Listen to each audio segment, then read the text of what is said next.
let's go to topic. And yeah, a few students have this doubt that whether we should complete A section, A part of geography, or we should go with second. Let me tell you this: both A and B part are mostly similar. There's nothing very different about it. Both are similar, and that covers almost 70% of the syllabus. So need not to worry about that whether we need to study for one, we need to go for one book or this other part A or B. I'll explain you everything in detail that you need to know with B part and A part, world and Indian geography. I'll add my personalized notes as well so that it will be helpful for you. Plus, I'll add a bit headlines over there on my personalized note that this is the portion of world geography and this is the portion of Indian geography, so that you can relate it. So there's nothing like Indian or world geography. There is bit statistic that we need to change, and that is of course it changes, or it has been changing ever since. And if we talk about census, so yeah, it happens every 10 years. So that's it. So that's So what is population? So what is population? Of course, number of people, you'll say that. Yes, of course. Then there are certain concepts. Number one is population distribution, density, growth, and composition, right? So if we talk about growth of population, it is change of population in particular area between 2 points of time, that is known as growth of population. Then comes growth rate of population. Change of population expressed as percentage is known as growth rate of population. Then there comes natural growth of population, that is birth minus death. That means birth rate minus death rate is known as natural growth rate of population. Actual growth rate equals to births minus deaths plus in migration minus out migration. That is known as actual growth. And then comes positive growth and negative growth. If we talk about positive growth, that is birth rate is greater than death rate. That is known as positive growth. And here people from other countries migrate in usually. If we talk about negative growth rate, birth rate decreases and death rate is higher. That is negative growth rate. People migrate out to other regions as well, and it is also included in negative growth rate. Then comes there are a few types of sources. Sources generally primary data, secondary data, and surveys, census, etc. Census, as we all know, that it held every after 10 years. So first population census in India was conducted in 1872, but complete census was conducted only in 1881. Point to remember. Please remember that. Then again the terms growth population, growth rate of population, natural growth rate of population, actual growth, births, deaths, that we've discussed, and you can see here for a while better understanding and clarity. Then if we talk about components of population change, that is birth rate, or you can say birth, death, and migration. These are the components of population. Birth rate is the number of live births in a year per 1,000 of population. Death rate is in a particular year per 1,000 population in that region. Migration is permanent, seasonal, temporary. You can say that a moving of people from one place to another is generally termed as migration. Then migration further is divided into two parts: immigration and emigration. There is a difference between I and E. Immigration, migrants who move into a place, and immigration, E, migrants who move out of the place, is known as immigration. The migration is generally depends on two factors: push factor and pull factors. As you can see the notes as well. Now here's a fact: first population census in India, or you can say the independent India, was conducted in 1951. 1951. Do remember this fact. 1951. Density, if you talk about, you will find near West Bengal, Bihar, and UP. These are the state, and Kerala you can add it. These are the states where you can find large population density. If we talk about growth of population, we need to see the decadal growth and the growth that we generally count in terms of 6 ratio and all that. So you can see the diagram: decadal growth in the last 10 years, that you can see in the diagram as well. Growth of population, if you talk about, you'll find mostly in Bihar, West Bengal, Rajasthan, Meghalaya, Mizoram, Nagaland, Arunachal Pradesh, J&K, etc. These are the areas where you will find population growth in India. For the stages of population, you'll have to go through it. From 1901 to 1921, this is generally termed as period of stagnant or stationary phase. Negative during 1911 to 1921. Comes the second stage. It is from 1921 to 1951. It is generally termed as the period of steady population growth due to increase in health and sanitation facilities and better transport and communication system, and in CBR, crude birth rate. Comes the third phase, 1951 to 1981, period of population explosion, centralized planning, increase in economy, increased industrialization and migration as well. Then comes the fourth phase, post 1981. That means after 1981, that is slowing down of population gradually. Also increase mean age at marriage, improve quality of life, female education, and etc. There's a term doubling time. That means time taken by any population to double itself at current or present growth is known as growth rate, or is known as doubling time. You can see the demographic cycle, that is a worldwide cycle.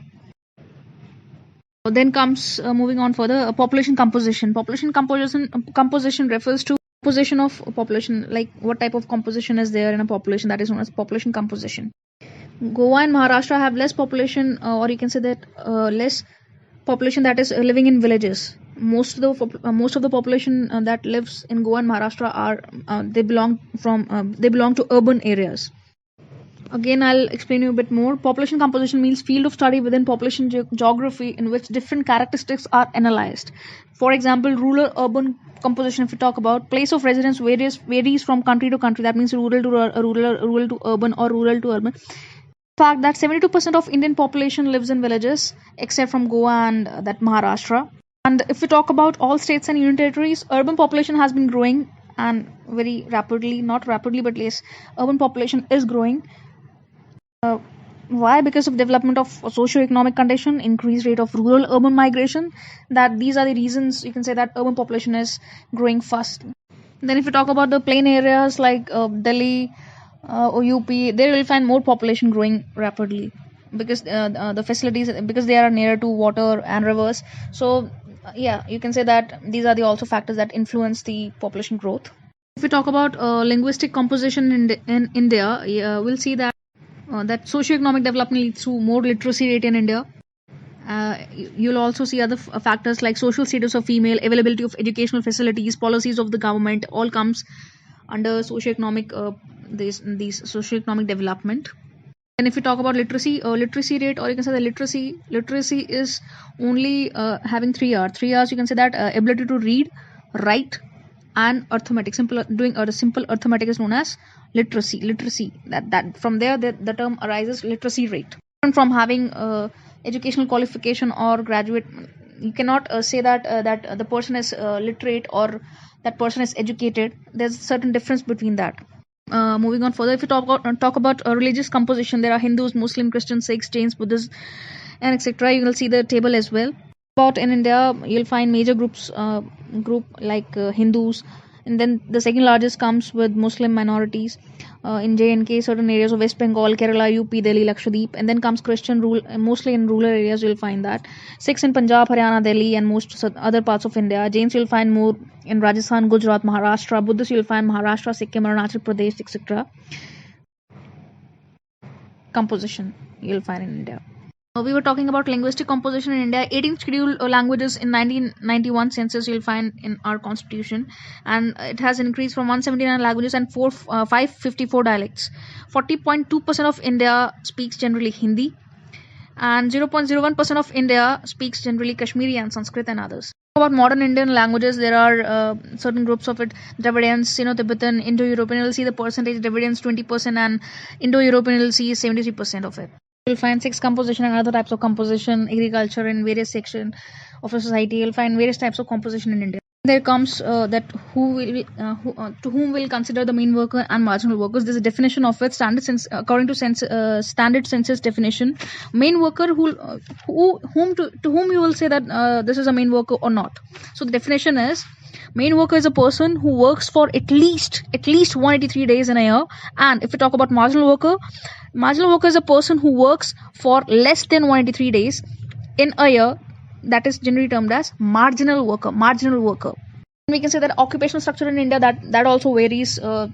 Mostly we are agrarian economy, so yes, we can say that most of the primary we are involving in primary activities in comparison to secondary or tertiary sort of activities. So yes, we can say that primary activities, more than 60 to 70% of Indian youth is, or not even youth, most of the population is engaged in primary activities. There's a question that whether the gender if we talk about gender, whether in India you'll find better gender or rather than as compared to neighbors.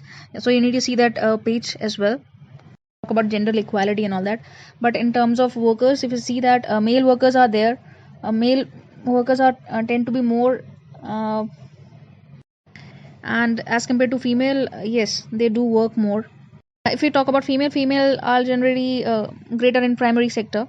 Last 2 decades, a shift of workers' dependence from farm-based occupation to non-farm-based occupation. So earlier it was believed that yes, primary activities we will find more number of percentage, but now with the gradual increase in time, you'll see that secondary activities are more prominent. But in future, if we'll talk about future, you'll find more of quaternary activities, more scientists and etc. will be having more high salary and more better facilities. You will find in future, of course.